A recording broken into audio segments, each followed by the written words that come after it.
The cringe is forcing my skeleton out of my body like toothpaste from a tube. Her taking the suit off is part of the magic, but once she's done it, I don't know, like, you know.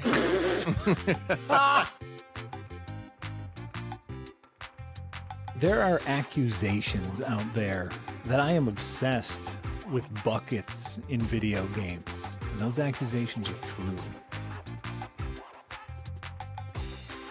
Boom charcuterie! He's got a point value.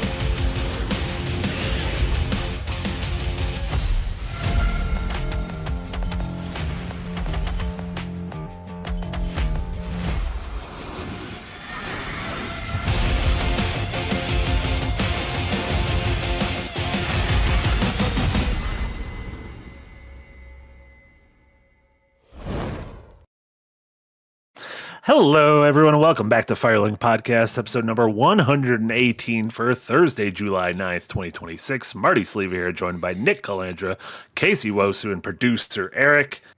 And we got a real positive show for you tonight, because the bulk of it is going to be how everything at Xbox continues to get more and more terrible, which is always an exciting thing to report on. We'll be talking about updates at id Software, Obsidian, Arcane, Double Fine, Compulsion, Ninja Theory. You know, we can just name any studio and we can talk about what's going on over there.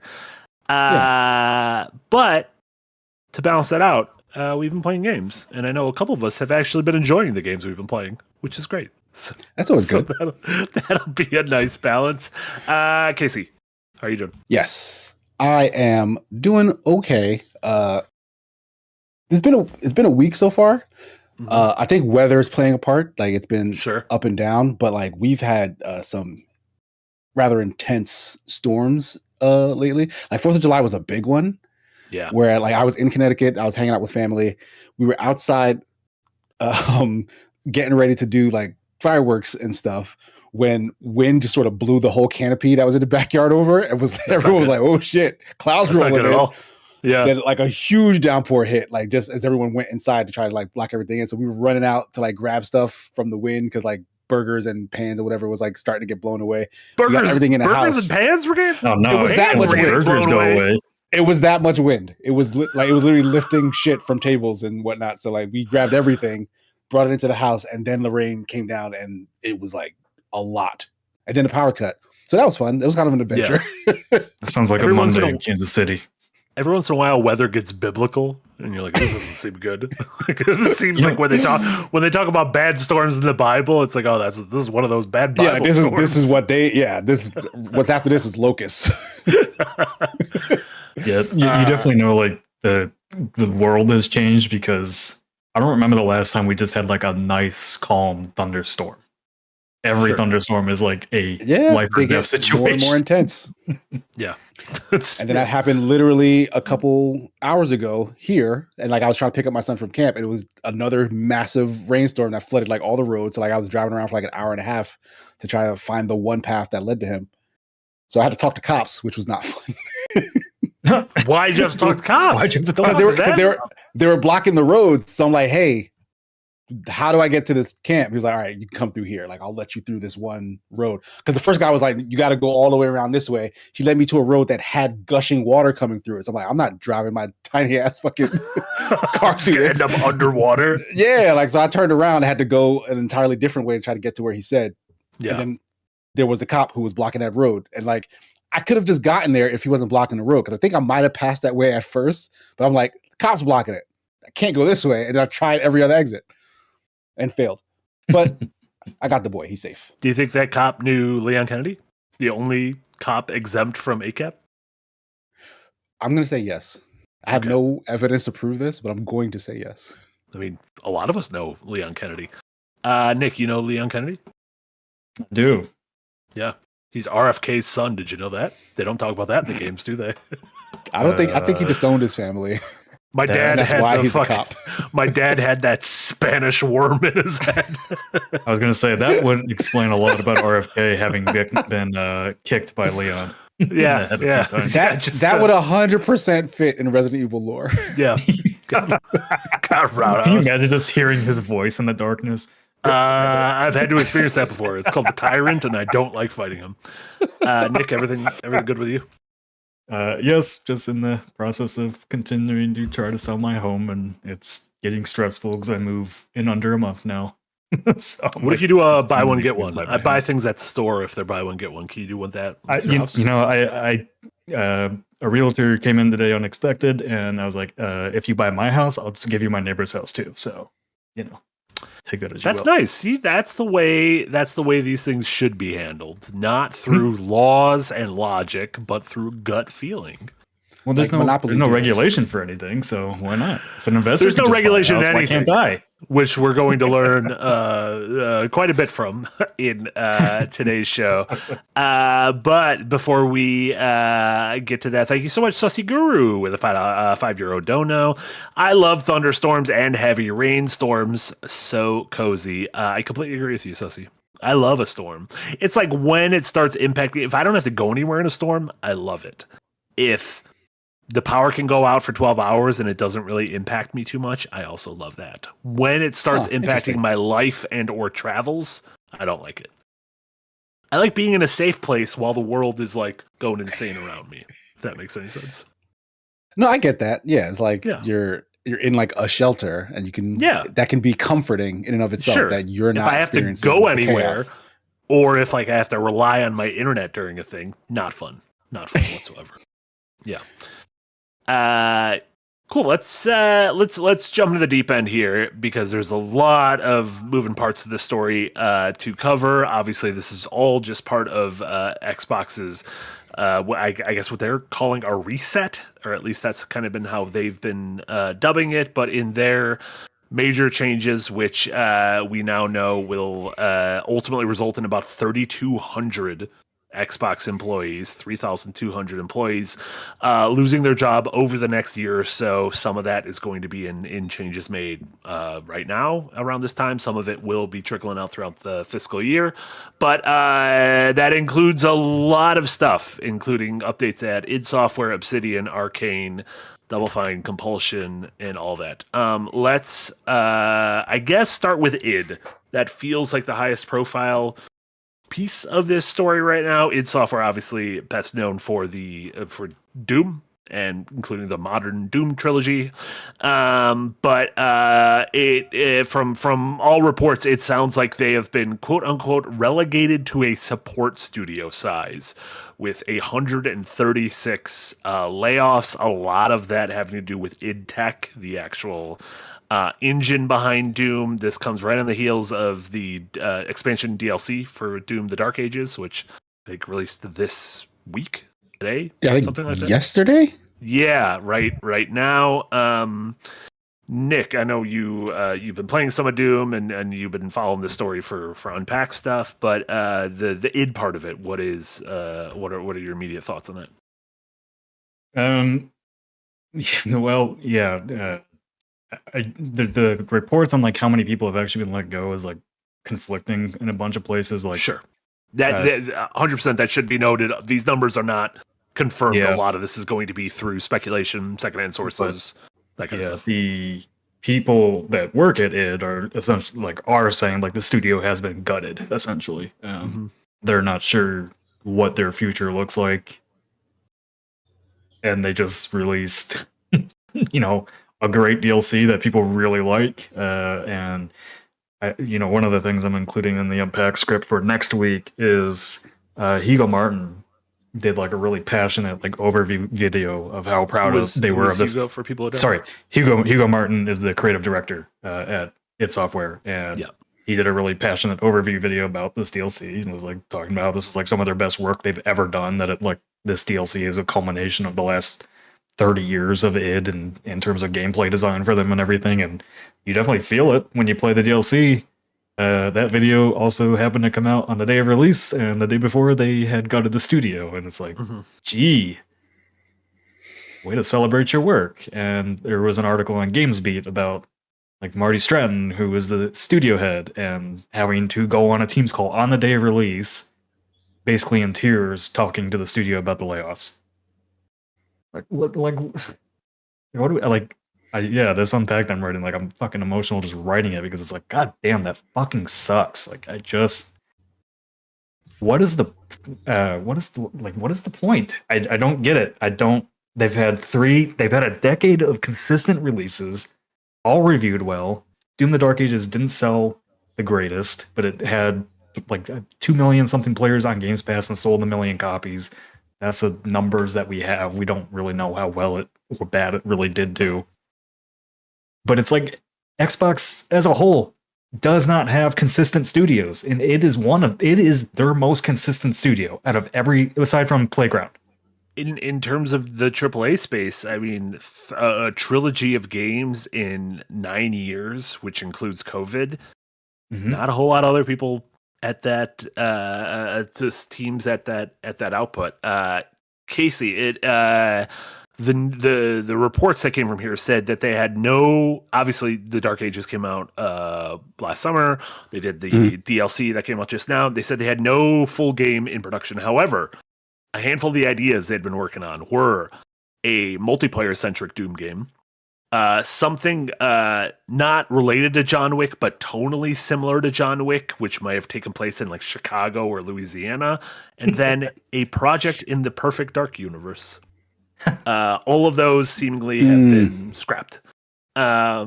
So, as our resident Perfect Dark fan, with that in tail, how do you react to this news? I mean, all of it's bad. Like straight up, all of it is bad. It offers one of my favorite, like probably one of the last with them and Machine Games, I guess. Like they're some of the last great FPS makers. Yeah, like truly great. Like I know like Bungie and Infinity Ward, etc., also exist, but like these guys were still coming up with new ideas and like fun twists on FPS. Like it wasn't kind of just more of the same over the last decade or so. And it really sucks that a team like this is being broken up. And like that is kind of the core of a lot of what's kind of ailing the video game industry, at least for Microsoft or maybe some other companies as well. But we don't see this sort of thing at Nintendo, and Nintendo has this consistency that Microsoft has lacked for so long. And I think we're finally starting to realize exactly why that is. They don't keep their teams together. They don't let these people have an opportunity to iterate on things, to grow synergies and connections and workflows that mesh and streamline kind of just their process to actually make a thing in an efficient way that is very good. Like the business as it stands today is just too impatient to allow this stuff to grow. And what really sucks is that they don't have to do this. Like this company is making choices. They're choosing what they think is most important. And it's still AI at this point, which has not proven itself. They're willing to give that however many millions or billions of dollars to push based not on even like, because the new pipe dream leadership that they team of sold. Xbox came from Core AI. Like that Core AI product didn't work, and now they shifted that entire leadership to Xbox. Like, what do you, Yeah, they wasted more money than Xbox ever will. They just get promoted to Xbox. Like what? but everyone and now under Asha the umbrella Sharma has to feel the burn.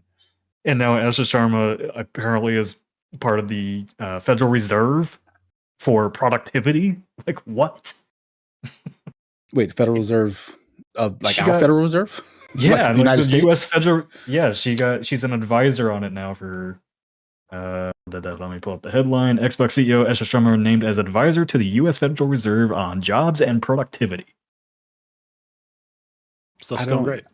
I don't understand how. Stuff's, Like what? Stuff's going perfectly great. I need to look more into that because that's very confusing as to how that happens and for what purpose. But okay. I completely agree with you, Casey, that we are. It would be like if we let go of 2/3 of our current team, brought in new people to fill those roles, and we're like, we'll have the same productivity we did before, right? There's no like that'll be an easy thing to say. It's like no, the part of the reason groups could like build and work better over time is because they develop that kind of secondhand language working together. And this was a team that had worked a trilogy of games again over 9 years, which we don't have a lot of other examples. I keep ringing the bell of Final Fantasy VII, but that is a rare example, and it is it's not in the West. That's being made. Certainly not in the West. No. Yeah. A couple. I got real quick. I was just gonna say I got into a debate yesterday with somebody that covers the games business. They're like a somewhat prominent games analyst on Twitter, I guess. They were debating with me because I was like, it make like gutting id Software makes zero sense when 2 days ago their statement was Doom is a big part of our key pillar franchises going forward. Right. And then you gut the studio and he's like, well, Xbox must have a reason for it. It's like, where? Like, where's the justification? How do you go in one sentence and say Doom is a key pillar franchise, then turn around and gut the studio, and then claim, and it's like, so you're trying to Xbox is going out in public trying to sell a strategy of these are core pillar franchises, and then 50 people at Bethesda Games were cut, and the reporting from the people at the studio are like, how are we going to get this out on time now? You just gut more of our senior leadership that make these studios. And then you get a bunch of numbskulls on social media and stuff like, oh, well, their senior leadership, they probably cost too much. And it's like, what are we doing? I like, none of it makes sense. I saw somewhere, and I cannot remember where, so I apologize, that there was some system, some company, some studio that, or I think Microsoft itself in the games division had like something like 14 to 16 layers of management. That was in their corporate release that like we are streamlining management, and a bunch of people who do not know game development are like, oh wow, these games must be going through 14 layers of management to get anything done. It's like, no, that's not how game studios usually work. They're probably more talking about the product side and getting all this stuff going. Yeah, like just like on paper, that sounds insane. Like I wish I could find where that came from so I could dig a little deeper. But if that is the truth, that does sound bad. That sounds like, and it sounds possible in the sense that since there were so many acquisitions done, especially kind of done at once, like Phil Spencer was kind of announcing like batches of acquisitions. At some point, when these teams merge and connect with the entities that are supposed to be above them and you make the hierarchies, you might end up with a tree that looks a little wild. Well, so think about like ZeniMax, right? You have your studio leadership, your publishing leadership, your business leadership. Then you got to go through Xbox publishing, studio leader, whatever it is, just to get a game release. I'm sure there's ways to streamline what they were doing there. And like, I'm not, if Xbox needs to reorganize and lay people off to get that kind of thing going, that makes sense. But it's turning around and saying we're going to gut our creative teams and make these IP more important than ever. So let's bounce off quick just to give some of the other tidbits in here, which include big news out of Double Fine and Compulsion. So Double Fine and Compulsion, both no longer Xbox studios. However, they have gained their independence and have been given a quote unquote runway. We don't know exactly what that means. That's some sort of a financial runway for who knows how long, but they are independent. They own their IP. So Double Fine, obviously, of Psychonauts, Brutal Legend, Costume Quest fame, and Compulsion, most recently of South of Midnight. And then Microsoft has said that they have found, let me make sure that's right, found buyers for Ninja Theory and Undead Labs. Ninja Theory of Hellblade most recently, and DMC and Enslaved. Undead Labs of State of Decay. State of Decay 3, which they've been showing a lot of State of Decay 3, and obviously we just got the Hellblade 3 trailer. So it sounds like they have been acquired by other publishers. The news hasn't come out of who those people are. But so that is the news coming from there. And then two other really quick big pieces before we jump right back in is that Obsidian has also had layoffs. And from reports, it sounds like while Grounded will continue, there's not going to be an Avowed 2 at the moment. And they're pretty much being turned into a Fallout studio. Led by Josh Sawyer, who was the creative director of Fallout New Vegas. And so there are some theories, maybe they're doing a New Vegas 2 or just another Fallout project. And then it sounds like Arcane. Maybe a remake, maybe a Fallout 3 remake, a New Vegas remake, something. It is kind of insane to me that Microsoft hasn't had a Fallout project given how big the Fallout TV show has been. Like, it just seems weird to me. Maybe it just seems weird to me because I'm playing it and it's like, you should make a new game. I am playing it. Why aren't you making a new game? That's usually how it happens, to be fair. Honestly, we've been game makers before in terms of let's do a Star Fox series, and all of a sudden they announce a Star Fox remake. And then the other big thing being Arcane. In France, their status kind of being unknown at the moment. And obviously they are working on the Blade game, but it seems like their status is currently in the air. If I had to do a theory on that, it would be because there are some French regulations protecting them from. No, that's exactly what the reporting said. You have outright to being basically work with the government to lay people off. Yeah. So whether or not that actually comes out is going to be interesting. So yeah, I guess with all that, anything from that, Casey? I have, or I guess Nick, that interesting. Well, yeah. Before I lose the thought, I have a few positive, positive guesses of where some things will happen here. One, I do think it will end up being merged with Machine Games. They're both Bethesda studios that make FPS titles. I think they can share a lot of DNA. Well, they do share a lot of DNA. I do think Machine Games will become the core studio that makes Doom, Quake, Wolfenstein, all that. I think that's what's going to happen there. I think that makes sense as far as they're trying to streamline things. I'm very confident that Arcane will find a buyer, even if their games haven't sold crazy numbers. If the Blade games impresses people that they're being shipped off to, somebody's going to want that. But I also don't know what is selling off a game based on a Disney IP entail. Yeah, like how easy is it to offload that has the corporate baggage of that? Like, I don't know if that needs a Disney say at the end of the day, or yeah, it's a good question. Yeah, that's just stuff I personally don't know. Yeah, I think I think I would honestly place Focus Entertainment as a publisher that would probably be chomping at the bit to pick up Arcane. Who the fuck has money? No one's doing well. Focus has a lot of money right now from Space Marine 2. I'll tell you that. That game sold a lot. I don't think anyone is doing well now. I don't think anyone we think is currently and cushy. Like, we have reports that some of the From Software parent company investors were like, From Software needs to make games quicker, and maybe Miyazaki shouldn't be at the head of that studio. That is literally just an investor. Like, that is a dipshit with money, but dipshits with money kind of rule this industry. So, like, I have no faith in any of these people.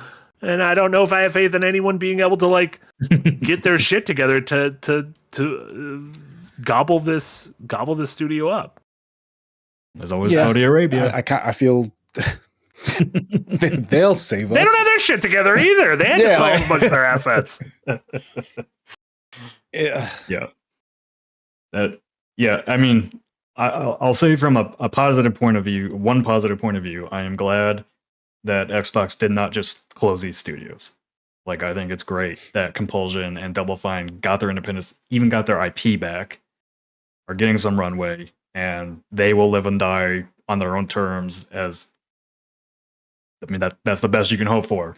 I personally think they would not be around if Xbox had not acquired them. We Happy Few didn't do well, and Psychonauts 3 or 2 was a crowdfunded project, and not the scope that it was before Xbox got involved. Casey, any thoughts? Not to bounce off of Nick, not to be dour about the situation that's going on, because it is awful. But I always did find Compulsion to be a bit of a confusing acquisition. Like they kind of weren't on a hot streak of any kind when they were picked up. So the fact that none of the studios were, none of them were. Well, I mean, at the very least, Double Fine had, that kind of prestige, right? A pedigree, like behind like a pedigree. You had have a Tim history. Schafer, who's like a name. Yeah. They were all studios that Xbox bought cheap that they thought they could grow into bigger studios. Sure. Like, I think the purpose was Game Pass centric, right? Like, hey, these smaller studios can make smaller games that can maybe fill the Game Pass catalog. And then I think with COVID and with economy, like just all the costs rose for everything. And so that just kind of never really came to fruition. And seemingly what was a good thing on paper, Phil Spencer essentially saying, like, once we get by these studios, we're kind of going to leave them to their own devices. I think studios like Compulsion, and again, not a bad thing, because I really respect what they did with South of Midnight, but I think because they had that cushion, they said, let's go bigger. Let's try something more ambitious rather than maybe the smaller thing that maybe Microsoft had in mind for them. And, some people really liked it, some people not so much, but that at that time, it wasn't what Microsoft needed. And what Microsoft needed was just quality releases at a steady clip. And they still need that. Like, nothing has changed in terms of if Microsoft is going to kind of bounce back from any of this. They need good quality games that release on time, like within a steady cadence. And these resets, as Sharma is putting it, I think continues to make that difficult. Like, I'm not seeing I'm not seeing the path that leads to, okay, this is how we get consistent game releases, when they kind of dismantle some of the more consistent studios, or some of the studios that are doing some of the more interesting possible hit title things in the background. It's very odd to me. It's also confusing because in their statement, they talked about how they need to kind of refocus around core pillar central IP. And that includes stuff like Minecraft and Halo and Gears and Fallout and Elder Scrolls. Which is what every single big company says whenever they start to hit rocky water. 100%. You know that better than any of us. You've heard that before. Polio. Weird pregnant pause there. Polio is a person in our community, in our Discord. I'm not trying to be like, let me tell you how this is related to polio, the disease. Polio in our Patreon, thank you so much at that $5 tier, said, not a great sign of confidence when the fresh new idea is going back to mine 30-year-old franchise IP. They seem to be uninterested in creating a Mario, Sonic, or Master Chief for the next generation, if one even exists. People 8 to 13 years old now need a unique flagship for their generation. It is, I agree, that is a thing, and I feel like a lot of people are kind of dropping the ball on this. Of, you see this in movies too, where we keep getting like an Indiana Jones movie, and you're like, the people who like Indiana Jones are fucking 50. Like, it's like, kids don't give a shit about this. Stop serving kids the reheated leftovers of their parents or grandparents. Like, they want something new. They want something that's their own. Yeah. You think you would have thought they figured that out with Minecraft? They fucking bought Minecraft. A great purchase in there. Yeah. Like, what they got Minecraft for and what Minecraft has given them. And reports coming out that Minecraft has subsidized a lot of these studios over the past decade or so. Going back to like the Compulsion thing for a second too, like, it's important to remember that game took 8 years to make. Like, South of Midnight? Yeah, they did not release the game. I didn't even realize since We Happy Few in 2018. Yeah, well, it didn't it's less than it took 8 years to make, and they did not release the game in 8 years. They did not really. Yeah. Yeah. Which Yeah. I was mean, what- those are slightly different, but your Yeah. point is taken. Yeah. Yeah. Double Fine too, as far like Keln and Keeper, like those were both unfortunately flops, even though they're artistically pleasing games. I think like those studio acquisitions in 2018, when there wasn't a billion and one like indie studios making these things, I think the one thing that Sharma was absolutely right about in their statement is we are competing with independent studios now, where I don't think they really were in 2018.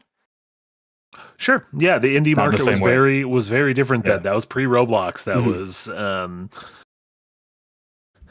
I don't know. Yeah, I just You just didn't have an indie game releasing every other week that ended up Mhm. selling 2 or 3 million copies. And Yeah, these studios, unfortunately, are too artistic for their own good in that type of market that Microsoft needs to really drive people to Game Pass. That's kind of the sad part about it. A wing potato also in the Patreon asked, do we think the utter disaster of Xbox's past strategy will prevent the widespread gobbling up of smaller studios and big acquisitions in the future / more resistance to it by regulators who should have known long ago that how this always ends for workers? And then with a parentheses, it won't. You would like to think there would be something here. I think at the very least, the audience will think differently of these. I think if you go back to Nick, the Double Fine acquisition, the ZeniMax acquisition, the Bluepoint acquisition, those kinds of things, there was generally met with some kind of positive. I think by the time Activision popped up, people were starting to be like, wait, is this a monopoly? Is this bad? Is all this shit good? Yeah. I mean, I think at the time, like in 2018, when Double Fine, Obsidian, all those studios are purchased. I mean, like I said, none of those studios were doing well. Like not even Obsidian. Obsidian wasn't doing well. They were the only way they were staying in business was doing contract work. Mm-hmm. Because Pillars of Eternity 2 did not sell well. And if you forgot, they were making the licensed South Park games, which Ubisoft was paying their bills for a while there to make those games. So their own, for what it's worth, Xbox acquiring those studios at the time was not a bad choice. I would argue that they saved those studios and gave them a life that they would not have had otherwise. And the fact that they are still around and not closed, I think, is a really good thing. Even if they're not part of the Xbox ecosystem anymore. But yeah, Activision, I mean, it's kind of funny looking back at how much praise Lena Khan got in the FTC, because this was her biggest blunder, was allowing this to go through. One of her biggest blunders. Yeah, her reasoning was just because I saw the pitfalls, but it still sounded like a way of dealing with Bobby Kotick at the time. So I was kind of pro this. There were pros and cons to it, no matter what. And to be completely honest and transparent, like, yeah, that whole run of like acquisition happy Microsoft to build the Game Pass library, I was on board with that plan. I was on the train that said Game Pass is the best value for gamers. The more devs that are releasing stuff to Game Pass, the higher the subscription count should grow. That, in theory, should have worked. Like, the fact that it kind of stagnated is solely because once the purchases were made, the faucet kind of ran dry in terms of the releases and the quality of what did come out. And I don't know how you could have defended against that, other than maybe picking different studios. But like, some of these studios did have like, decent releases. I don't even think it was the studios. I think it was just gaming has changed so much in the last 10-ish years. I think, we talk about Roblox, and it's very easy for us or our audience to discount Roblox because as an adult, that shit is dumb. That shit is extremely dumb. It's very need dumb. to think like a kid, and as a kid, this shit is where all of your friends are. Like, this is where you want to go. And so the problem is that this million avenue of different things, and then you have games, you have your Mecha Chameleons and your Peaks and your games that just pop up overnight on Steam and end up becoming some of the best selling games of a given year. and it's tough. Not even including that was before kind of the Fortnite PUBG boom of live service. Obviously, that was we still had our Overwatch and whatnot at that point, but I think there was something there. Casey's comment about the faucet turning off, like they just weren't making system sellers at all. Yeah, throughout the entire time that Game Pass has been around, they have not made system sellers. Yeah, and the ones that they tried to make did not do well. I mean, Gears 4, Gears 5, and Halo has been Halo for the last. Sure. Starfield was not Fallout or Skyrim. That was a big miss. I feel like even Call of Duty felt like every year since they've bought it has had less market share in terms of like there was a point and it was on a decline when they bought it. Video game. Yeah. Same thing like coming out of Blizzard. You hear like people, Overwatch 2 not as big as Overwatch 1. Diablo feels big, but not what Diablo was. Same thing with WoW. Like none of their games feel like it is the like either people running to it as a system seller or people praising it and bestowing Game of the Years on it. Like it always feels like they've hitched their wagon to good stars before, like having Clair Obscur be a Game Pass game. Great. Like there are games I still think of as Xbox games because of Game Pass. Outer Wilds I think of as an Xbox game because of Game Pass. Clair Obscur, but that's how I think of that. That's not how reality thinks of them. I think my big prediction right now is that we went back and forth for how long during the Bethesda acquisition that like Elder Scrolls and all that would not become an Xbox exclusive. I'm 100% thinking these games will become Xbox exclusives now to get people to the platform. I don't think they have a choice. I do not think they have a choice to not make those types of games exclusive if they need to sell consoles and get people into Game Pass. I don't know. Like if like the same way like with several of these other like reports that they've like statements they've made and then decisions that came after, it seems like they're saying one thing and then immediately doing the opposite all the time. Like it would make sense, like you say, hey, let's make this very big, very anticipated game exclusive to the platform that'll give it inherent value that'll make people flock to it. But on the other side, they're like, well, we really want the money. This will sell on whatever we put it on. Let's make this big release multi-platform so we can get those digital sales versus the hardware sales, because the hardware is losing to they don't have the install base to kind of justify it. Well, they're still going to lose a huge chunk of that money to Sony just selling it on their platform and helping the competitor. It's like a lose for them because of the hole that they've done. Oh yeah, so it's they have to decide which way they're willing to lose money at that point. I just think if Sony's going to not release their single player exclusives anymore on Steam, they're not. They are trying to force people back into the PlayStation ecosystem. For Xbox to compete, I think they have to do that.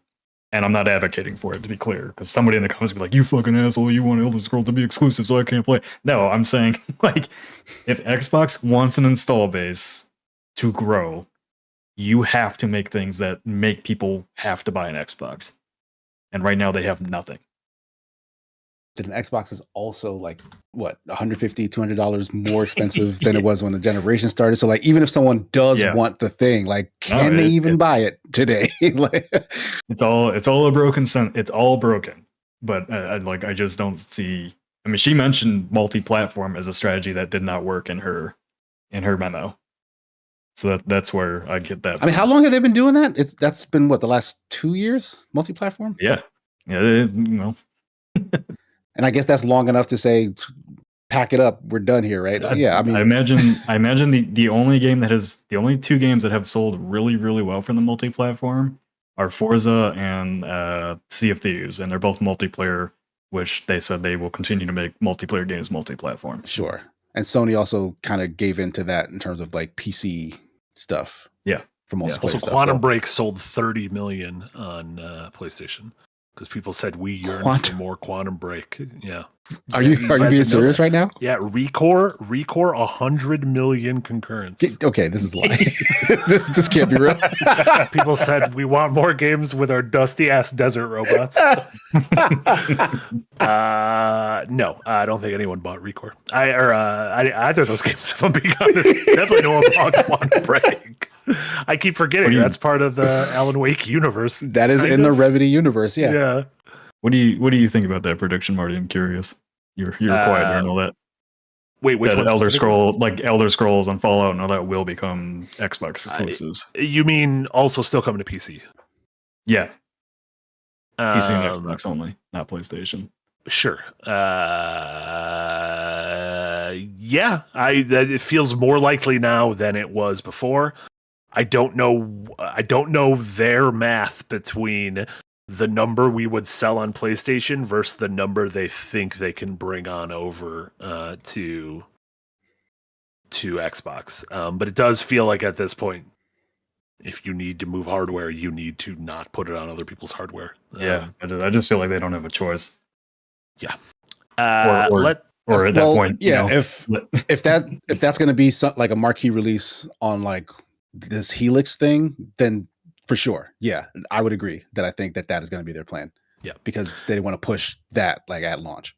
Also, let me say with 100% confidence, if the next Xbox was going to have a disk drive, they would have been dunking all over Sony this week. The fact that they've been silent on it means Xbox also will not have a disk drive going forward. So that's why they're silent on it. Because otherwise that'd be such the easiest win in their book, would just to be like, Project Helix will have discs. But it's like, just reverse the sharing game vid that Sony will have discs, so we won't have Doom. I had a horrible realization this week, though, that my entire 4K collection on the next gen consoles will be for naught. I mean, I could have told you that years ago. No, I mean, you still have your current consoles, right? I know. I'm just gonna have to make shelf space for consoles that I'm not going to play just to play Blu-ray movie. Get a Blu-ray player. I don't want to. Yeah, those can't be. Those are probably way cheaper than a console that plays Blu-rays, right? You also have several consoles that play Blu-rays. You have an Xbox and a PlayStation. I know. I usually sell the older console for the newer ones because of backwards compatibility. But now I have to keep it for a singular disk drive. I was anti-corporation until this point, in which point I'm anti-consumer now. You've made me anti-consumer, Nick. You've hit me at a point where I'm like, you got to just figure your shit out. Nick, you can get a Blu-ray player from Walmart for like $28. A 4K Blu-ray player? Sure. That times 4. No, that times 4. I don't know, $116. They're like $300. You own several 4K Blu-ray players. But they can't. I understand what you're saying, Marty, but I also understand Nick saying like, well, these consoles are old. I'm going to put them away because the new consoles are coming out. I get you guys are nuts. I keep all my consoles. But they're not going to be like all hooked up. I got terracotta warriors of a bunch of like PlayStations. You own every console that has been ever like you pop. That's not true. I don't own a Jaguar. You pop up. I never bought a handhelds. Jaguar. I've never even heard of. See, just pops on the fucking crank. I keep it on my monitor for ad hand cranking on stream. When's the last time you played that? I'm not even sure if it's playable. Seems like a paperweight at this point. All right, Nick, $180 for a Panasonic 4K Blu-ray player. But by the end of the stream, we might make you money. We might find a Blu-ray player that makes you money. If we now I gotta buy something that has more shelf space to put that on it alongside my PS5 and my Xbox and eventually PS6 and Xbox Helix. They're all box shaped. Just stack them on top of each other. Oh my god. I'm downsizing from my house to an apartment. I have limited space. You're nuts. That's absolutely nuts. Also, third parties will still probably do that. Let's go over some super chats. Jewel Rao, thank you so much for re-upping in the Green Gang, 28 months. Appreciate you, Jewel. Sussy Guru with a €5 dono. Xbox must have a reason for this. Is the God works in mysterious ways levels of cope. My house was destroyed by a tornado. It must be for a reason. Yeah, it's fine. Listen, Xbox works in mysterious ways. Who need the people who maintain id Tech in order to grow id Tech? I think it's silly that we would need those people. What a nightmare. Also, if they're just going to go, everything's just going to be on Unreal. What are we doing? Why are we doing this? Seba Kingmaker, thank you so much. Always love to catch one of these live. Much love to the four of you from Argentina. Look at that. Hey. Argentina, Eric. Seba, Seba's in the chat from Argentina. Shout out to Argentina. Thanks, Seba. S6, thank you so much for $5 in a singing voice. And so I wake in the morning and I check the gaming news and I take a deep breath and I get real high and I scream from the top of my lungs, what's going on? I didn't realize that was the song until almost the end of the message. I think you know what a song. 4 non-blondes, 3 non-blondes, some number of non-blondes. I need to start playing that song every time I start writing Impact. You should. Couple of non-blondes cutting it up. What color hair do we think they had? Has anyone ever done that? You know how people like found green. Today was a good day? They've tracked down what day. What day that was. He was talking about what we should figure out what color hair the non-blondes had. Probably brown. Were they Irish? Were they Irish? I don't know if 4 non-blondes are Irish. Do we think they're Irish? What if they're just the Haim sisters and their mom? But there was 4 of them before. The Haim sisters and their moms. They're an American band from San Francisco. Great. One of their labels was Kid Rock Stars. But not have any relation to Kid Rock. No, I believe Kid Rock Stars is... I don't think anybody wants any relation to Kid Rock. No! It was Kill Rock Stars. I misread it. Oh. I slandered the fuck out of those women. Because in my mind, I was like, there's no way they'd be Kid Rock. Could you imagine Kid Rock having a label called Kid Rock? Also, where would he get the money for a label? Kid Rock was a big deal when he dropped. He just posted that video not too long ago where he was at his house with an Apache helicopter flying in front of it.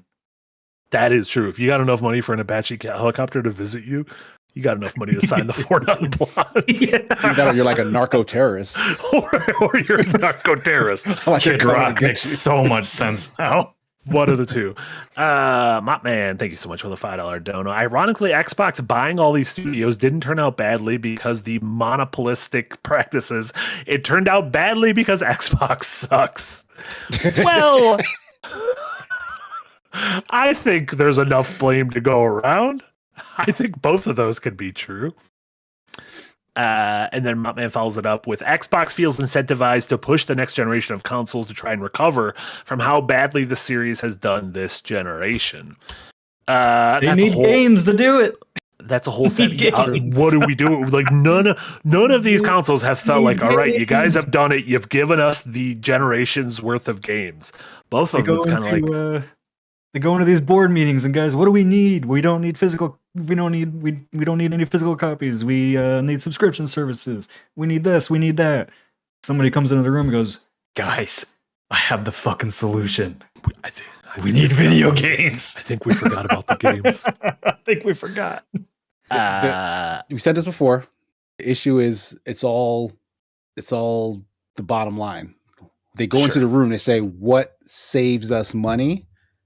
Cut not this, having cut that. Games. Cut this, cut that. What makes us money? Not having games. Yeah, because it costs money to make a game. So like that does get lost, it feels like. Guys, because all they care about is that bottom line. Know how to make Second Wind a multi-million-dollar company. What do we do? Just get rid of all the videos. It's easy. Why didn't we think of that before? It's simple. S6, thank you so much. $5 Nick, what would it take to get Jason One Take Schreier to do vids on Second Wind? They're great, but his vid quality / thumbnails / reach is garbage. Wouldn't say his reach is gives it. Yeah, I was gonna say he's got hundreds of thousands of views on every video. I think he's doing really well for those do not take him a lot of time to record or edit. So that is. And he's making money off his own reporting as opposed to letting everyone else make money off his reporting. Yeah, good on him. I've done this years ago. Good on him. Yeah. What would it take for me to get him on one of my videos? Is the real question. Yes. Shinzu, thank you so much for a £2 dono. I'm a simple man. I see Marty cranking and I donate. Thank you, Shinzu. A lot of people have. Also, it still makes me laugh to anytime Shinzu donos during this podcast, because Shinzu donates several times during Fallout, and Jack has a tough time with Shinzu's name every time. He's like Shinzu. And I'm like, you're you not gotta allowed just to make fun of Jack's reading because he has dyslexia. I know you're not allowed to make fun of him because he has dyslexia, but you can make fun of him just a little bit. You can make fun of him a little bit. You know what? I'm never gonna let go that I he think says. you're correct. I'm never gonna let go that he says Geoff instead of Jeff. I like Geoff. I think Geoff's That's funny. the choice. If he spells his name Geoff, you get a Geoff there. Right. I never want to hear about me mispronouncing a word again because I said exactly how they're spelled. No, you don't. I'm not sure that no, you did. You do so. Yeah. You wow out every once in a while with your words. I did. I won't say the most recent one, but it was insane. What was yours? Oh, I mispronounce things all the time. No, wait. What's the one that you still won't accept as right, but it's wrong? Me? Yeah. What was that word? Sure, I got a million of them. No, it was last week. And then you bona fides. Bona fide. Yeah. Bona fides is fine. Several people have come up to me, tears in their eyes, in the streets, and have said, "Sir, thank you." Finally, I found somebody else that says Thank it like you me. for pronouncing it bona seen. fides. People say, "See, people chat like bona fides." Coffee Koala with a £20 dono. Thank you so much, Coffee Koala. Enjoy a coffee on me, chaps. Don't usually catch Firelink live, but currently in the trenches on night shift with a newborn. Between the World Cup, Second Wind streams, and AirPods, it feels much easier. Thank you so much, Coffee Koala, and congrats on the newborn. Yeah, congratulations. Hope everyone at home is doing well. That's very exciting. Sovereign, thank you so much for the €5 dono. Marty, you can't keep cranking it live on stream. You've already been banned once. The ban doesn't count anymore. It went after 3 months. It doesn't exist anymore. It's been exonerated. I'm exonerated. Yeah, it's rude to bring up things after someone's been exonerated. Yeah, that is bad form. It's bad form.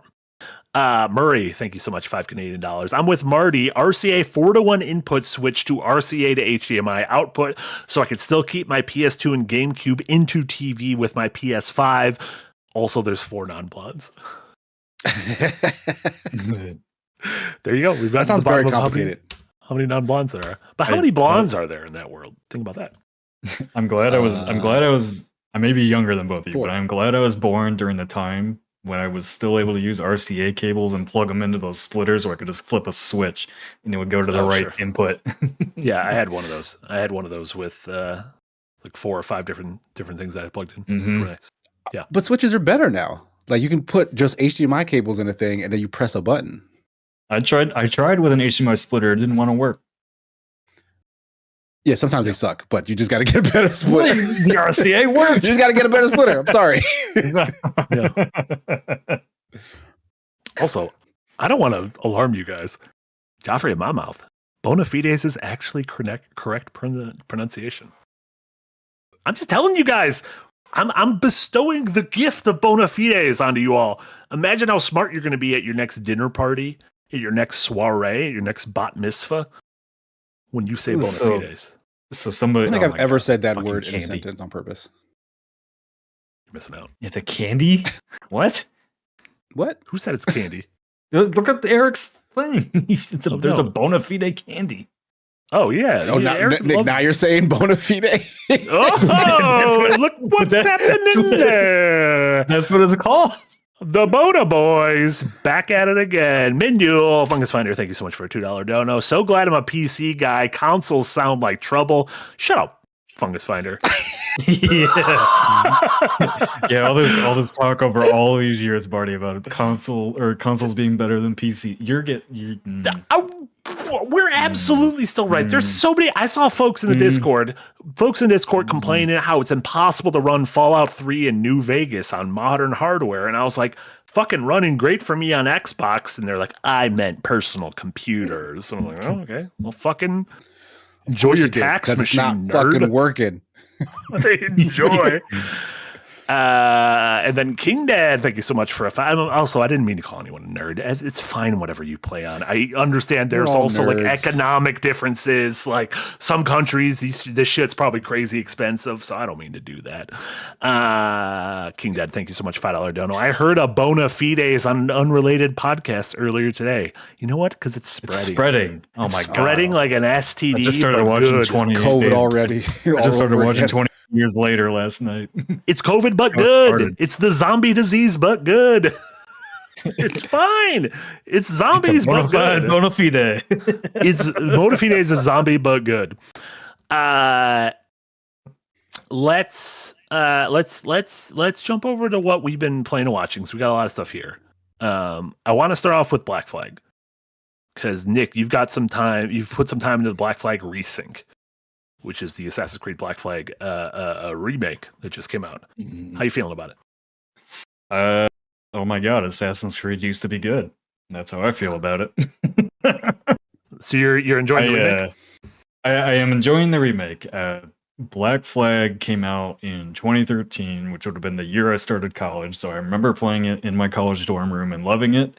It's been so long and so much has happened in my life since then. I don't remember much of the story.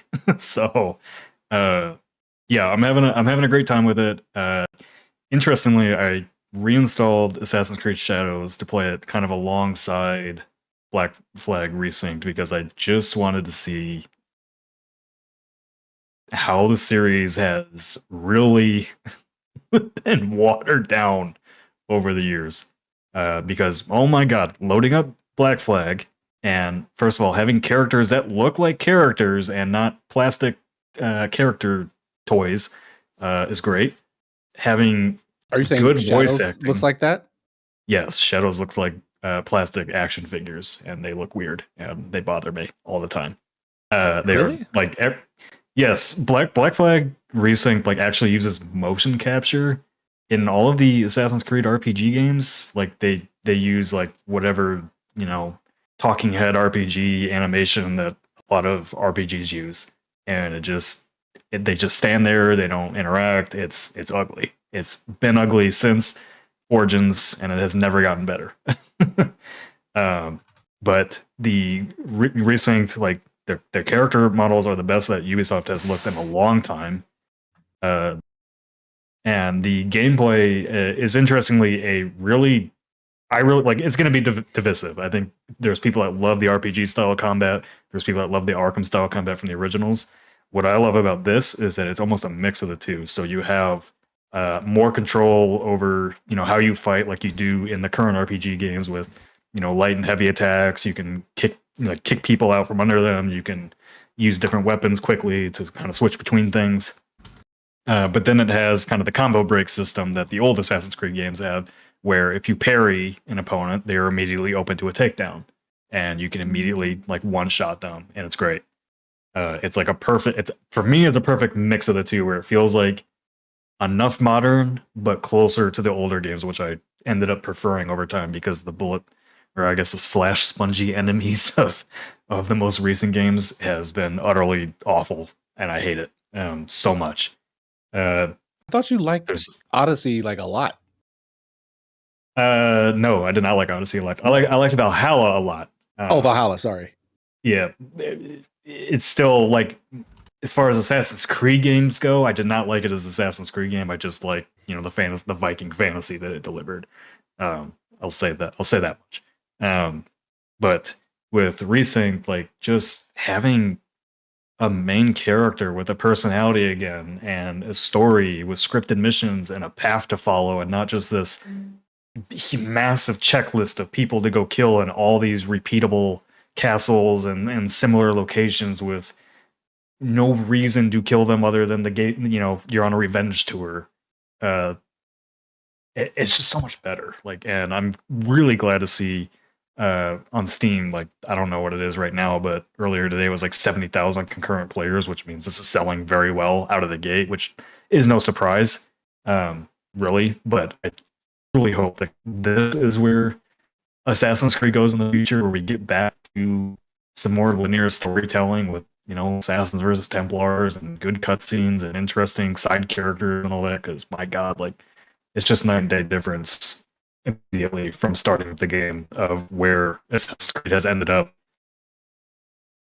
Because at least Origins had Bayek, and that was a memorable character, but I couldn't tell you shit about the characters from Odyssey or Valhalla or even Shadows. Like, I just don't care about any of them. Yeah, I've heard the reviews and impressions of this have been really positive. There's been backlash, apparently some microtransaction stuff, which I haven't dug too deep into, but that annoying thing of if you pop up your menu like that, it's quicker to get the microtransactions than it is like to save your game and everything. I honestly, I didn't even maybe. Yeah, I didn't even really notice it, and because you bought them all, right? No. I will never buy a skin in an Assassin's Creed game, but I don't know. It hasn't stopped me on anything. I don't remember it being in my face at all. So I had a weird. We were talking about the game on our Fallout stream earlier today, and I was like, "Yeah, I'm very excited. I'm going to play this weekend. I'm very excited for it. It to me, it feels like a summer game. Like summer games are games that like where you're in a summerish environment, and it feels like a great summer game in the Caribbean." I hovered over it on PlayStation, and I was getting ready to pull the trigger, and I just didn't. And I'm not 100% sure why. Might just be my headspace earlier today was not in the mood for an open world game. I'm midway through a couple other games right now, but yeah, I don't know. I think I'm gonna play this game, but I don't know. And the fact that I didn't immediately pull the trigger on it, I'm not 100% sure why.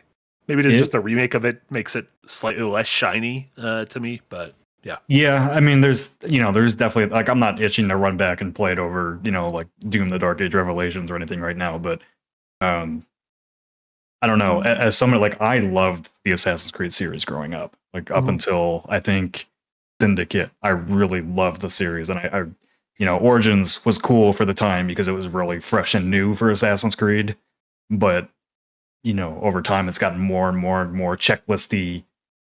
Not like the story doesn't matter, just kind of play the game your way kind of thing, and it's just really taken so much out of it. But I'll tell you, like, I was talking with somebody on social media about it a little bit, and they actually brought up a fucking great point that I hadn't even thought about, like just how important like these big cities are that you can navigate through in Assassin's Creed games, and the parkour of it and everything like that, compared to just getting on a horse and riding around the countryside in Origins or Odyssey or Valhalla. Sure, the horse stuff feels very similar to any number of other games, whereas the navigating a city like that is very much an Assassin's Creed thing that not a lot of other franchises have tapped into.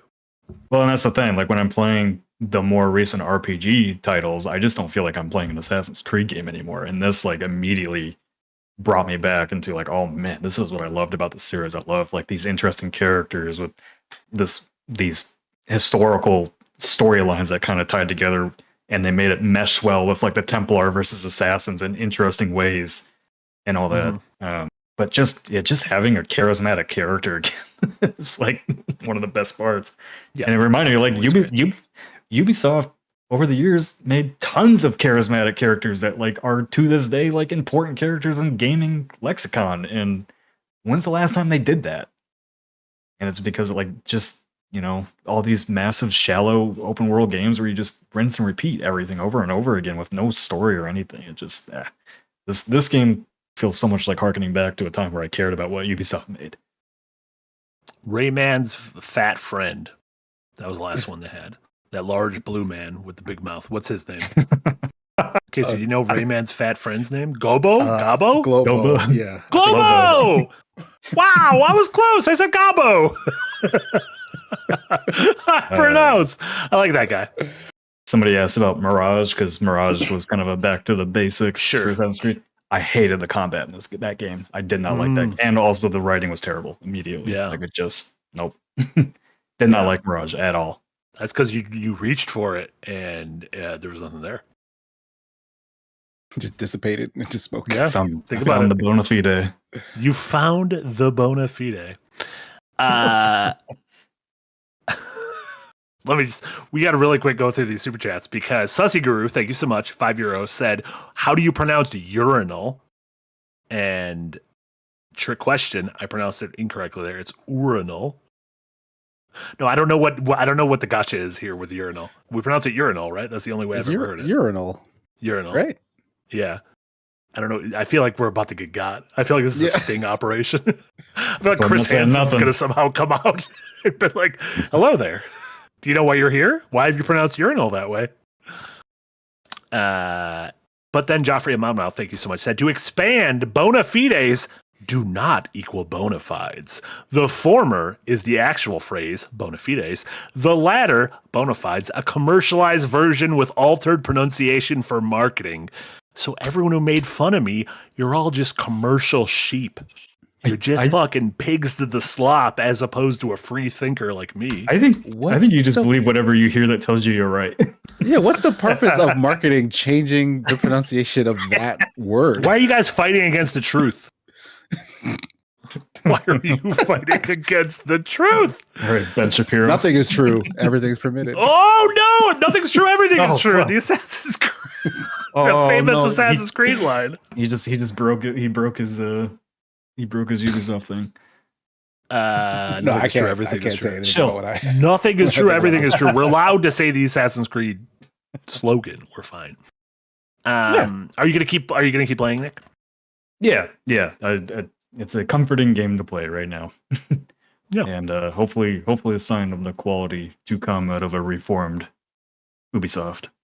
Yeah, I love to hear that. Nick, you've also been playing some of the Doom DLC. Is that right? I have. Also, I have to run this real quick, so I'm going to run there. Please keep talking about Doom. Yes, okay. Please tell me more about Doom. I want to know first. Doom. Did you play the Dark Ages?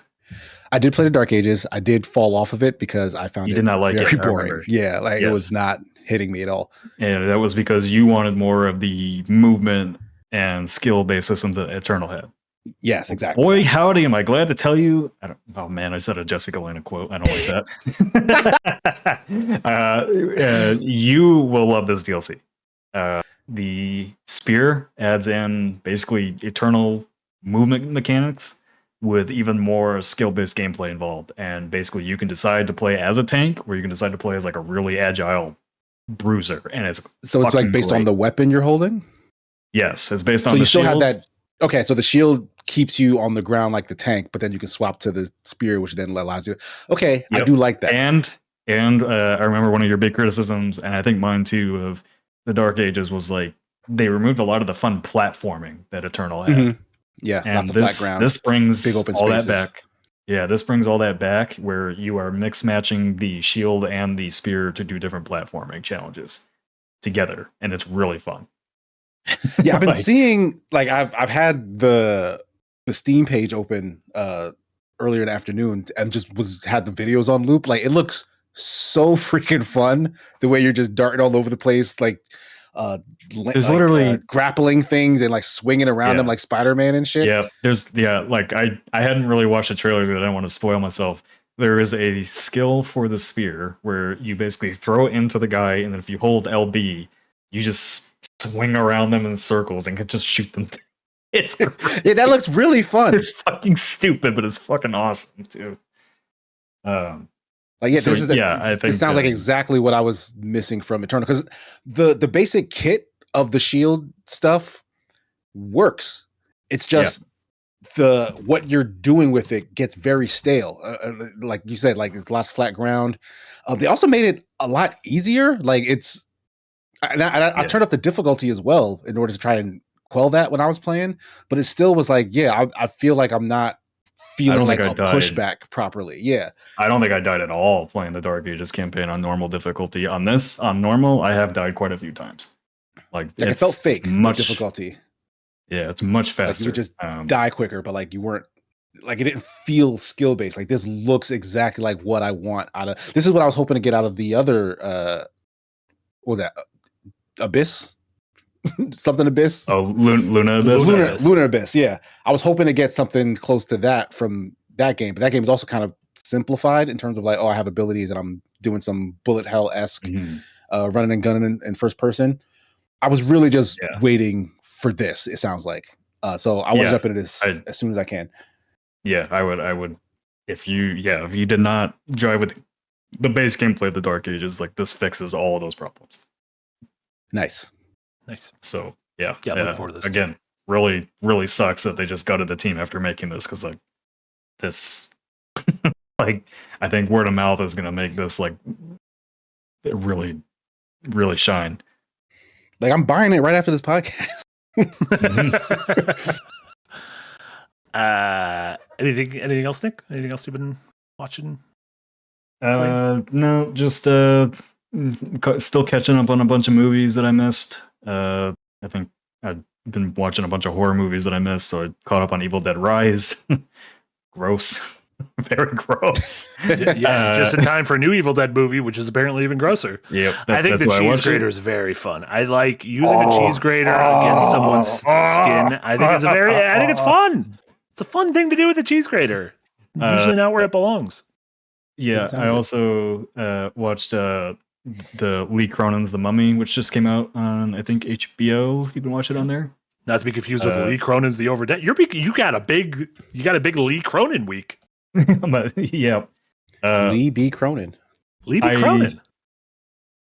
I liked the movie at the start. I did not like that it kind of became another Evil Dead movie throughout. Have you seen the new Mummy?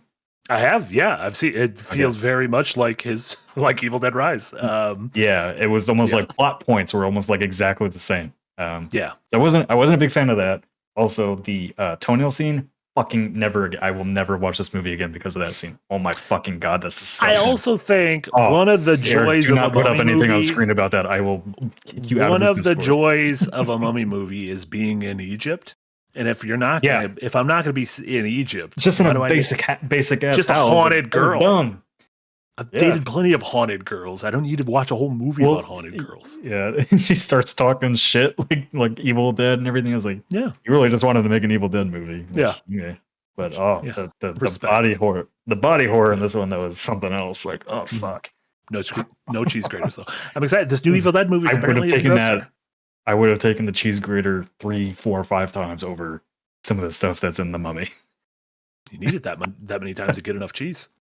Yeah. Cool. Casey, what yes. you been playing, watching? Have not been able to play much. I've still been playing Star Fox, I guess, but nothing really new to say there that you won't see in some sort of video in the future.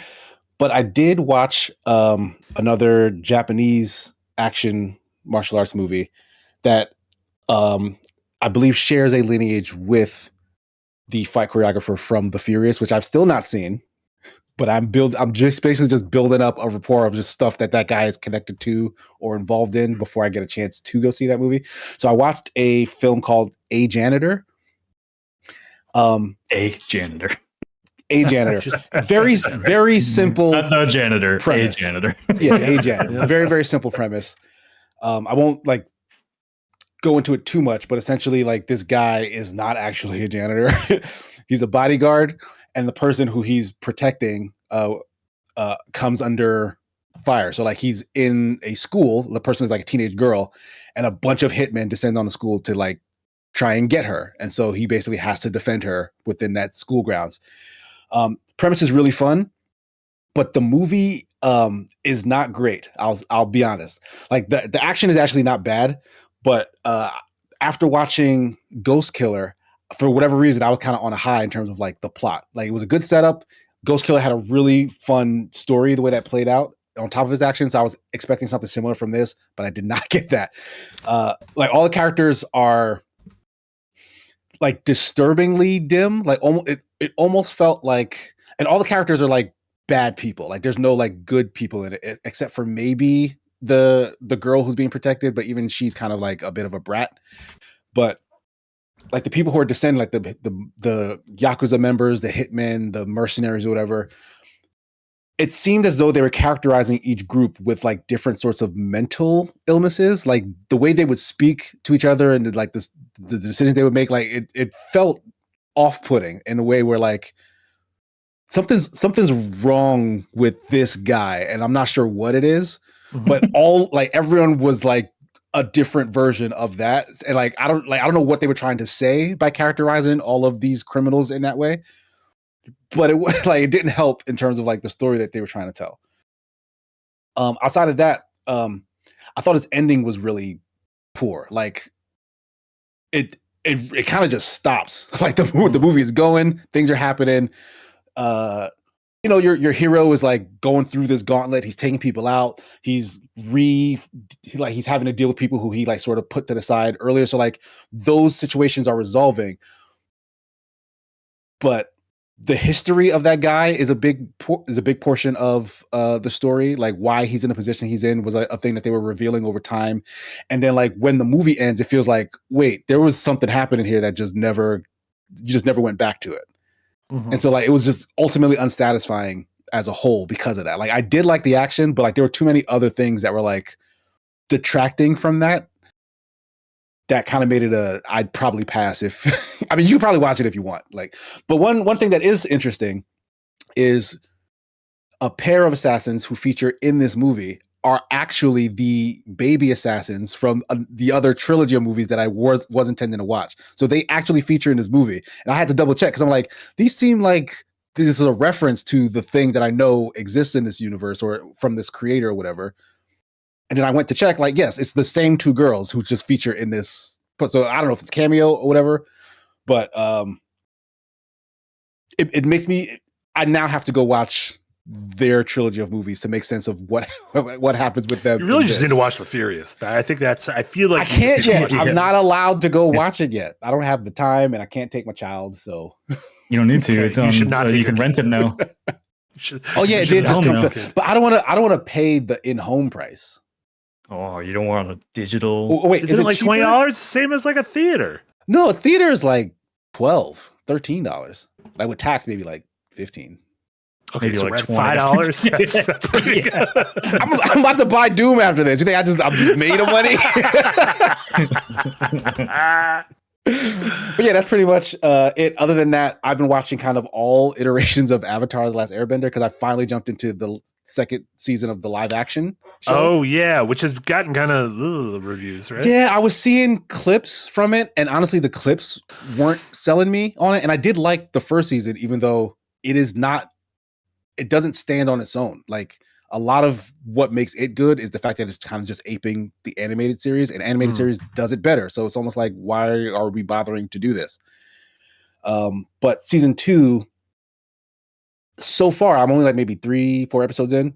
Season 2 so far is doing the same thing, condensing the story a bit. But again, this isn't a story that really needed condensing. Like the little bits that do feel like maybe filler episodes are good character moments in and of themselves.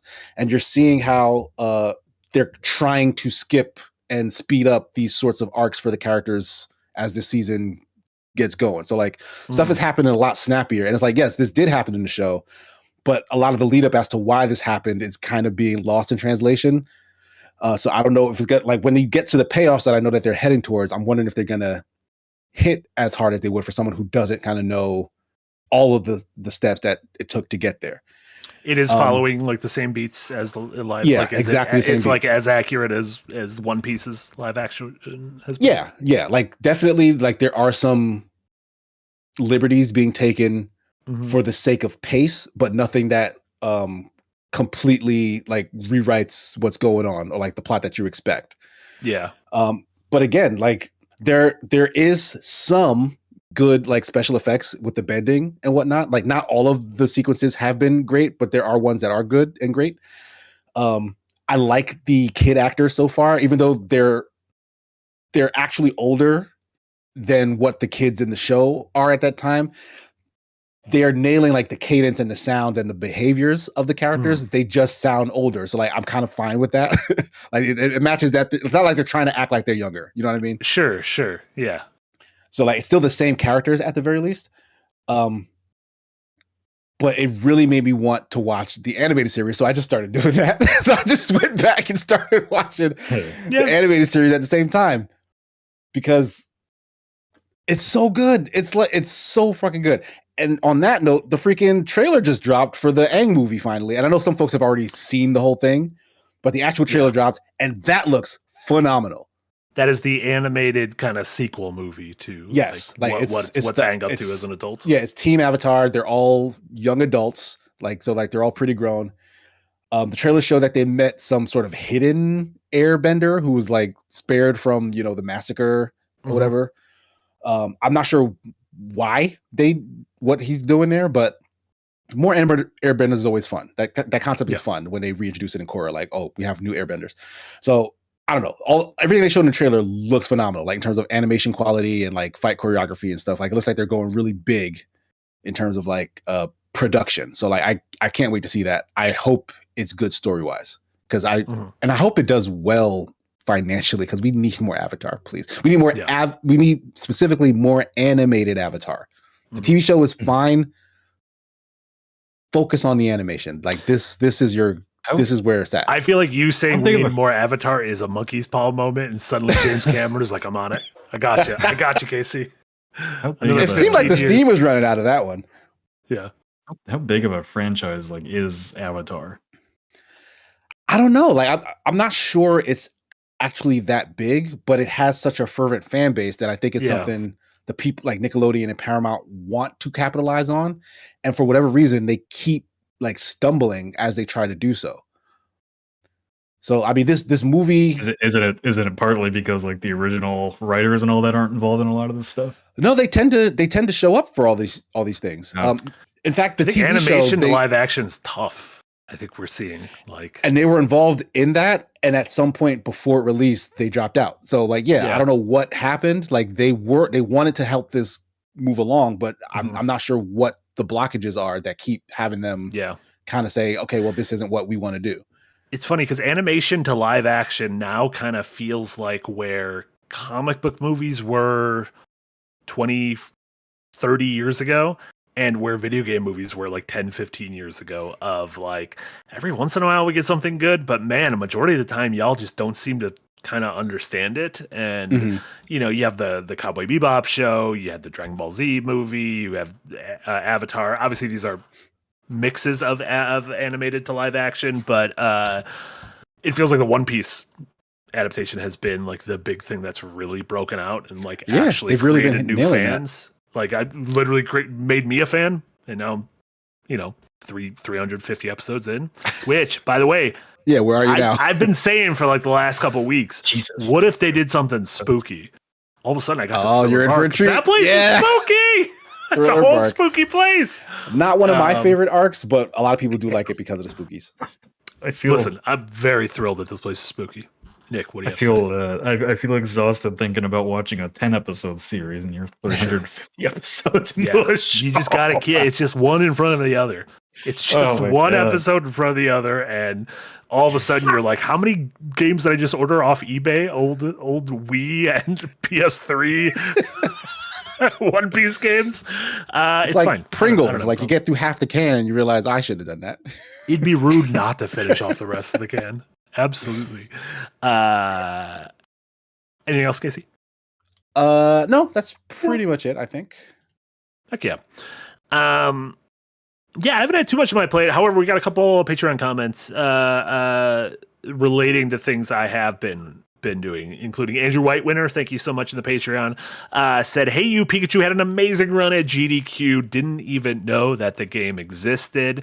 I love that run as well. And as a reminder, Games Done Quick has been going on this week. And I've caught a bunch of runs live. I've caught up on a bunch of VODs and everything, but it's been an amazing week so far. Games I dig, like Donkey Kong Country 2, kicked off the show. There was a great Fire Emblem Three Houses run earlier today. There was a Pokemon Fire Red run that I loved, a great Silk Song run. People are running Pragamata already, which blew my goddamn mind. Of like, that's so crazy. This game is not that old. How are y'all already running this game? So just again, as a reminder, it's been a great week of GDQ. If you dig that stuff, continue to watch the next couple days leading up to the finale over the weekend. Donald Seaman, also in the Patreon, said, Marty, I need to know, are you casually following wrestling? Because I'm hyped for Brock Lesnar versus Obafemi in Hell in a Cell, and I need you to be hyped too. Casey, do you know about Obafemi? No. He is a wrestler I've never heard of Nigerian. I mean, the name sounded Nigerian. And he calls himself Probably the ruler and the conqueror. And he's got a little walk. He does this little strut to the ring. He's just big, just massive, hulking tower of a man. He does a fun little strut. They caught one of Jack's RLM friends doing the strut in the audience. Because it was in Chicago last week. And so one of Jack's RLM buds was doing a little strut. Eric's got the strut. That's the Obafemi strut. Wow. Okay. But fun. it is great. He had a match against Brock Lesnar, who you might know. He's one of those guys who's been wrestling forever. Yeah. He beat the shit out of Brock Lesnar. He just like fucking murdered him. And Brock Lesnar retired afterwards. He got the shit beat out of him so bad. Jeez. But then he came back, beat up Oba, and now they have their scratch mask, Hell in a Cell. You know what that means? One of them literally has to die. And then that's what Hell in a Cell means. Yeah. Yeah. They're lowered into hell in a cage. Yeah, it's great. I'm excited for this. I'm not watching wrestling week to week anymore, but I will pop in for pay-per-views, and I'm excited for SummerSlam. So there you go. In terms of stuff I've been playing, I don't know how this happened. I think I saw a clip of Pilot Wings for the 3DS in a video essay. And I was like, this game looks nice. Why don't I play Pilot Wings more? And so I went back. There's only 3 Pilot Wings game. And they're each like an hour long, which is very nice. I went back, played the first Pilot Wings game on Switch Online on Super Nintendo. Incredible game. Why don't we ever talk? That's on NES, right? No, Super Nintendo. It was a Super Nintendo launch. It's on Super game. Nintendo. Okay. Yeah, similar technology to Star Fox-ish. Yeah, I would say. And then Pilot Wings 64, and then 64 launch game, the one of 2 next to Mario 64. These games, I don't know if there's a genre for this. It's like cozy aerial exploration. They're very chill and very cozy. Bite-sized stages where you choose what vehicle you want to do, whether it's like a propeller plane or a little jetpack or a paraglider. If you just want to like free jump or anything and try to parachute down to the ground. I don't know what this genre is. Like, what is maybe the closest thing is like a Microsoft Flight Sim, but it's not sweaty like that. It is like arcadey version of that. It's an arcade flight sim. Yeah, arcade flight sim that is mostly like a bunch of small things. Nick, I saw you shot that man out of a cannon. That reminds you of Pain, didn't it? Yeah. Remember in Pain? It's going to be delisted. Yeah. there was an old Flash game that I used to play on a computer that I think borrowed a lot of this, but it was mostly like the skydiving part where like you had to go through, and I think GTA had mini games that also did that, where you had to fly through rings on the way down. Yeah. Parachute into a target or whatever. Yeah, it's like a little bit extreme sports, a little bit of a puzzle game. Again, the music in all of these games chill as hell. Like I went from like a week ago, I considered myself a very like a Pilot Wings novice / unknower, whereas now like I'm singing its praises. I'm excited to go to this 3DS game. Crazy. Yeah. So yeah, shout out to Pilot Wings. Nice. We need more. I love that for you. And more wings. Maybe that's part. Maybe part of it is Star Fox. Maybe that's like I got the taste for aerial speed. Yeah, I downloaded Everspace too. Like I'm gonna try to give that a shot because I need more flying in my life. Yeah, I don't know. It feels good. More games. It's such a fun vid. There's also a demo for something that I cannot remember the name of. I'm gonna look for it real quick. That I have not tried yet. What is this game? Okay. I apologize for halting. While you look for the demo, really quick, Chef Eric, thank you so much for the $5 dono, said, I'm 10 minutes behind, but Darren says bona fides, ... He also says John Leguizamo, so take it with a pound of salt. I do think John Leguizamo, very funny. He's Irish. He doesn't know what's going on. It's fine. You don't need to know how to say Leguizamo. It's so funny how many comments on his videos are from Americans that are like, why do you pronounce these words so weird? And I just want to fight them all. And how dare you say that to Darren? How dare you? Darren always comes in and replies like, well, I'm Irish. No, you don't gotta, Darren, don't gotta talk to them. They're below you. You're fine. They're below you. They're below you. It's fine. Casey, I found the game. Find it? Rogue Flight. Oh yeah. Rogue Flight. This looks like 90s anime, but just insane anime Star Fox. Okay, this looks fun. Like this looks nuts. I have the demo downloaded. I'm gonna try it eventually. But like I'm just looking for all the fun flight things because Star Fox has inspired me. Congrats, Slippy Toad. And He did it. Beltino, father of Slippy. The one that I'm really looking forward to is that delivery must complete game. Oh yeah, that looks real fun too. Yeah, I've seen that. Oh, I spelled everything wrong. Which one was delivery must complete? It's a high-speed ace-like roguelike. Devil May Cry meets Ace Combat. I think this is all leading towards me becoming a big Ace Combat guy. I just like Let's do it. Let's play all the flight games. We don't have enough games where you're playing. That's how I feel. We don't have enough games we're playing. The problem is too many games you're playing. Not enough games you're up playing. Your Xbox could have had a major franchise in Crimson Skies and they let it go. Yeah, that game was really fun. Yeah. It really was. Yeah. R.I.P. Fuck you, Xbox. In conclusion, fuck you, Xbox. Before we wrap up for the evening, Sinos, thank you so much for the dono. Forget Xbox. You guys hear that Nintendo is ending Mario Kart Tour? I did hear that. They're ending the Mario Kart Tour, the mobile Mario Kart game that's been out for like a decade or so. Was They're that ending the service? What about the one that you control through your phone like on little go-karts? I don't think that's been AR live service at all. I think that's just existed fine. It's just a toy. Yeah, Mario Kart Tour has been it's like the vertical one that you could play on your phone. I have never seen that game. A lot of the courses were carried over into Mario Kart 8 DLC. Because the ones that are just like Amsterdam, Tokyo, like if it's just a city, those are the ones that were in Mario Kart Tour. But yeah, news that is shutting down, and Final Fantasy VII Ever Crisis is also shutting down in October. Again, it's very easy to say like I don't give a shit about these mobile versions of games that I prefer their normal versions of. But when these games get shut down, they kind of become lost media unless folks are out there pirating and figuring out how to keep these things going, in non-official manners. So. Listen, I will always say that if something is legally available for me to purchase in a non-insane manner, that's what I'll do. The second things aren't legally able to purchase or it's through an insane manner, then I'm gonna fucking pirate the shit out of it. Yeah, absolutely. Like, yeah, we're gonna play Black Flag all over that shit.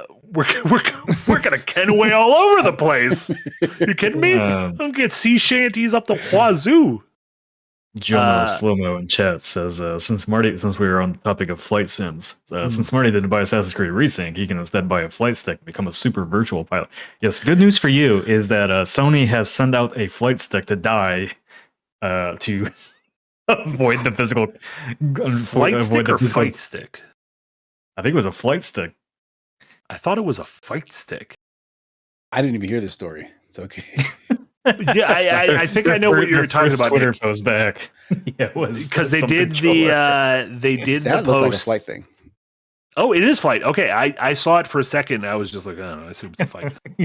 Those names should be different. Fight or flight should be different. No, they're like opposites. The word should be more opposite.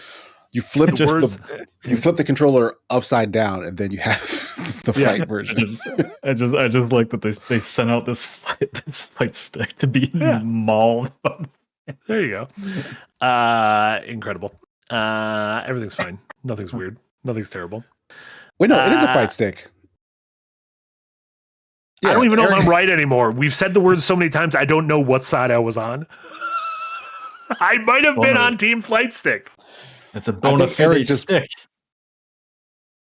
Eric said that flight stick was from the PS1 era. The new one is a fight stick. A fight or flight stick? A fight or flight stick's good. I don't know what that means, but a fight or flight stick is a Flex Strike wireless. Why don't we, Garg with a great point. Why aren't we bringing up joysticks anymore? What happened to the word joystick? Well, it's the analog stick. No, I think we lost stick that brings me joy. We lost the joy. Yeah, we lost the joy. I still call the thumbsticks joysticks. Eric with a good point. Joykin. We still call them Joykins. I'm not sure I like the way you're saying that. What, Joykin? You don't like taking the Joykin off? You're gonna say that. You didn't know I was going to say that. Came out of nowhere. I didn't know I was going to say it. As I started to say it, I was like, I think I'm building a steam towards. You sounded like just a really inappropriate newsy kid. Extra, read all about it. Nintendo joiking off. Kids, scram, go back to school. We did it. Made it to the end of the show. Nice. Well done, everyone. We made it to the end of the show. Nick, what do you got? What do you got going on? You guys got a new episode of Unpack tomorrow, correct? Yep, I have a Unpack that I thought was going to go out on Monday, and then I forgot we had other videos going on Monday, so an Unpack that'll be out on Friday that I wrote last week about physical purchases. And then I'm writing next week's Unpacked right now about everything that sucks. So, well, everything's great next week, though.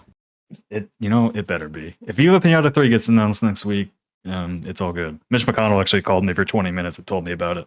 Yeah. He also said it's hot. It's so hot here. Why do they keep poking me with tridents? If I bring you a Viva Pinata, will you let me out of the hot place? Yeah. Nope. Please stay there. Incredible. Yeah. So that next week, or that tomorrow. And then as a reminder, next weekend, the 18th, Saturday the 18th, is our big just a big summer hangout fundraising stream where we're going to be playing a bunch of games all day. A bunch of multiplayer games. Will be the next chapter of Doke will theoretically kick off there. So yeah, that'll be fun. Casey, what about you? What do you got going on? I'm working on a video right now. It's in production, so don't expect that till like maybe sometime next week if we're lucky. Outside of that, we have fun stuff coming up, I believe later this month that I'll be involved in. Right? The next bingo stream is this month. Yes, that is going to be Friday the 24th. 24th. Okay, so it's still a little ways away. Friday the 24th, 2 weeks from tomorrow. Yeah. Yeah, I'll be behind the scenes helping them do super chats and like kind of producing. But I'm really looking forward to that. It should be a really good time. Yep. The Avatar game is not out still for like a little while. So like the next time El Cheshire and I are on stream for Super Smash Sunday, we'll probably still be playing 2XKO because that game is really fun. Like if you're interested at all, it's free. Join us on Sunday, 12:30 p.m. Eastern Standard Time on the Second Wind channel, on Twitch and the YouTube. In all honesty, jump into matches with us. It's very fun. We're having a good time with it. Nice. Yeah, it looks like the Avatar game is the 23rd. So 23rd, right? So 2 weeks. We're gonna try to get code for that and jump into that when that's live. Well, whatever Sunday I guess comes up after that release, because some folks were asking about it. So I'm gonna say now, yeah, we're gonna try to do that for y'all. Yeah, for sure. And I think that's it. That's all that comes to mind right now. Love it. Just check out all the videos we've had go up throughout the week. Great episodes of Design Delve and the Backdrop, and obviously Yahtzee's vids. Check those out. Remember to support us on Patreon if you're not already doing it. We got most recently we have that Dark Souls boss video. We just recorded a second episode of Hey Listen. Eric joined me again, but as did Jack, Jay, and Yahtzee. That was a super fun one. That'll be going up to patrons at the $5 tier and above in the near future, as well as second episode of our Dark Souls tier rank. And we'll be doing a third episode of that as well with Dark Souls 3. So great stuff in the Patreon if you're not already a member.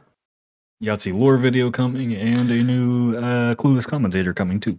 Yeah, nice. Yahtzee lore video that Casey helped put together on Mega Man, new Clueless commentator, all sorts of great stuff in the pipeline. So if you aren't supporting us yet on Patreon, think about it because there's all sorts of great stuff going on over there.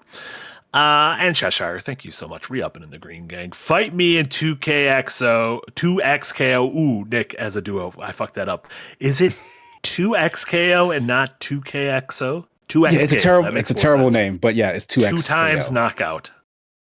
Because it's a tag team fighter, so Sure, you always sure. control two people, but two people can control one side of the fight. We did that last week. It's fucking fun. Yeah, Like it's that is nuts, fun. but it's fun. Like you could throw your tag partner in the middle of a combo, like, hey, save me. That's And he's just fun. getting his That's ass fun. whooped. I like It's that. hilarious. It's I great. think that's super fun. Hell yeah. They gotta change the name of that game though. 2KXO.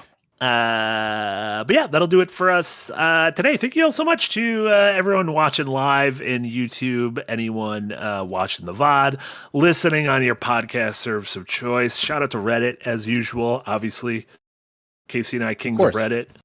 Yeah. Self-proclaimed kings of Reddit.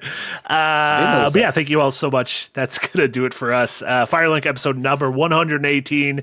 Thank you, Nick. Thank you, Casey, and thank you, Eric, from Marty. This was Second Wind. Everyone have a great rest of your evenings, and we see you all next time. Bye, everyone. Peace.